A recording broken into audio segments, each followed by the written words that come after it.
Hi guys, Ellie from Excellence Property Management here. So this information in this video is specifically for our landlords. Now, I understand a lot of you are probably experiencing extremely high stress levels at the moment, not only from the financial impacts, but also the emotional impacts that the COVID-19 virus is having. And I understand there's been a lot of uncertainty and a lot of questions around what happens if my tenant can't pay rent, what happens if they've lost their job, what happens if they've had reduced hours as a result of the virus. And we've finally got some answers for you, so I thought I'd put them out there. Please understand, and just a little disclaimer as well, this is open to interpretation, so this is our interpretation of the legislation that has been released, and this is our strategy for moving forward for our clients and our tenants. I understand this may not be suitable for everyone, and everyone may not be in agreement with this. So the updated legislation that came out last night, so to make it really clear, my understanding is if your tenant has been affected by the COVID-19 virus financially, you cannot evict them from the property for the next 6 months as a result of not paying rent. So you can't evict them for rent arrears. This, however, doesn't affect anyone who has not been affected by the virus. So what it also means is it doesn't say anything about the tenant's obligations to pay rent. So the tenant's obligations to pay rent still stand exactly as they did before the announcement. So they still have an obligation to pay rent within the timeframes as specified in their lease agreement. The reason the government has come out with this sort of general legislation is what they're really urging us to do is get tenants and landlords talking to each other to come up with a reasonable outcome that suits all parties. Obviously, as the property manager, we're going to be the liaison for this, and we are fully ready and committed to making sure this is as easy and as seamless as possible so that we can get a good outcome for all parties involved. What's our end goal? So understanding continuity of your rental income is very, very important for you. So we're working with your tenants to work out what is financially practical for them to afford to be able to pay on your property, but we understand that you are involved in this as well. So when we say a financially practical agreement, what it is an agreement of a rent reduction that is suitable for both parties. I've had a few questions recently about, people wanting their full rent and can they just find a new tenant for the property. So obviously we can't evict them, but this isn't the best outcome for you as a landlord either. Having been in the industry in Townsville for a long time, we did go through a period, I think 2015 was the worst year, and that's where unemployment was high, and as a result, rental vacancy rates were high, and owners had to drop their rents a lot and reduce rents a lot to get tenants in. So from that experience to now, I can't say it's definitely going to happen, but unemployment is very, very high at the moment, so that's a resulting factor. So whilst it may be, stressful and frustrating that you do have to take a reduction, you're probably better off having an agreement with your tenant than you are going to the open market in these circumstances. When we say financially practical, we have educated your tenants on this as well. I totally understand that a rent freeze is not a viable option for anyone. Obviously, it's not just your mortgage that you've got to pay. We understand that you have other expenses like rates, insurance, body corporate, all that kind of stuff, which will take into effect. We also understand that a lot of investments in Australia are negatively geared, and a lot of you are already dipping money into the property to sustain it as well. And we have educated your tenants on this.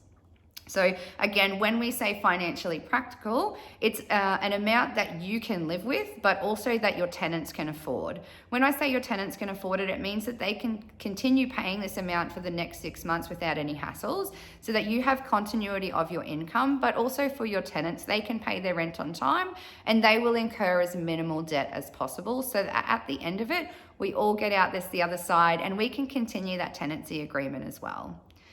What if your tenant can't come up with or can't commit to that agreement? So in some circumstances, your tenants may not be able to come up to a financially practical agreement.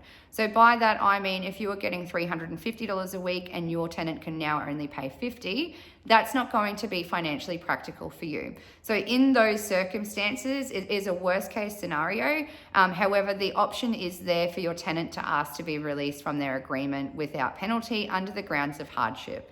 I can't tell you what effect that would have on your landlord's insurance if you've got it. So if this does come up, obviously we would need you to talk to your landlord insurer first. So if your tenant is affected and we need to talk to you, we will get in contact with you, if we haven't done so already, to have a more personal conversation with you about this.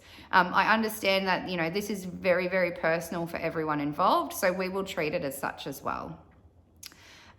What do we need from you? So if we haven't had a preliminary conversation with you already, we will do that within the next couple of days. Or if your tenant notifies us in the next couple of days, we will be in contact with you as well.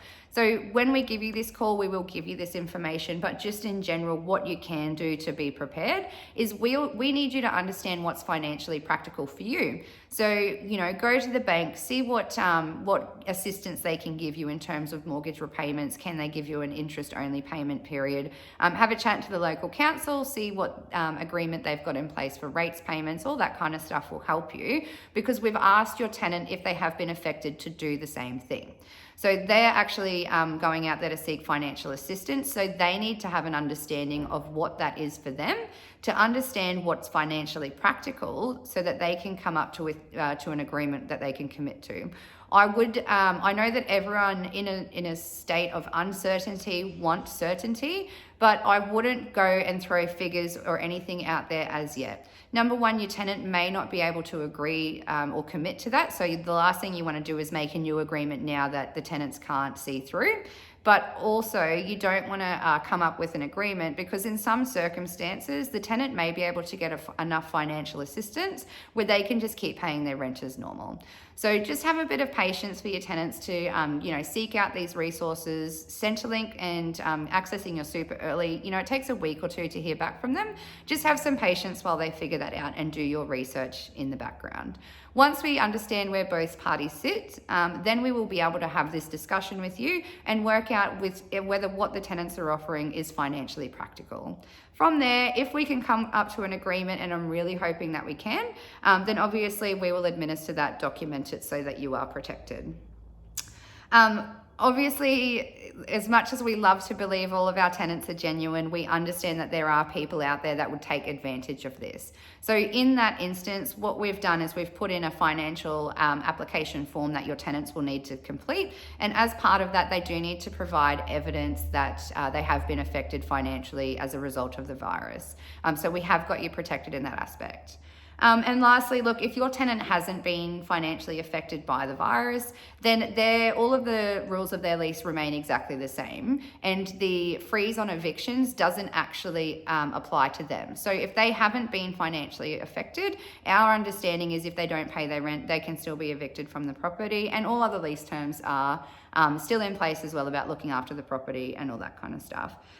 Look, I understand that it is a very stressful time for everyone. We're all sort of traveling in the unknown. But look, my best advice here is let's all work together so that we can make sure we see these tenancies through where possible and we all come out on the other side.